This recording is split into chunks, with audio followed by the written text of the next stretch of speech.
through Ottawa, led by the Royal Canadian Mounted Police on horseback. There was a military honor guard and marching band, and then that service addressed by a number of dignitaries and eminent Canadians. There was Albert Dumont, who is the Algonquin spiritual advisor to the Christchurch Cathedral where the service took place. There was the former Prime Minister Brian Mulroney, who remembered how he and the Queen worked together to try to win support for sanctions against attack in South Africa from the Commonwealth. There was also the former Governor-General, Adrian Clarkson, who told an anecdote about the Queen, saying that the Queen had once said to her, kind of without any warning, "I will never abdicate. It is not in our tradition. Although I suppose if I became completely gaga, one would have to do something."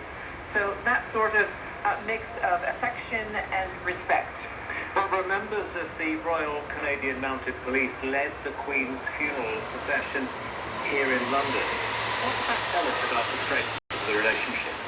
That is very strong indeed. They attended her coronation in 1953, and they conducted a special musical ride performance at that point, and then she became the honorary commissioner, and later in her Diamond Jubilee became the commissioner-in-chief, and as a matter of fact, she is the longest-serving member of the RCMP. She did ask that they be included in the procession, and the 4 horses that were being used were horses that the RCMP had gifted to the Queen.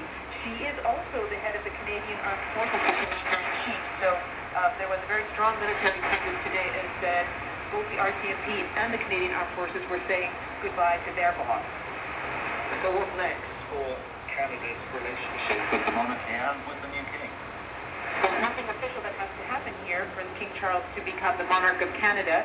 Public opinion is not as favorable toward him as towards Queen Elizabeth. It's also a majority indifferent to the monarchy, really, but there isn't any popular movement to change the system of government, and Canadian officials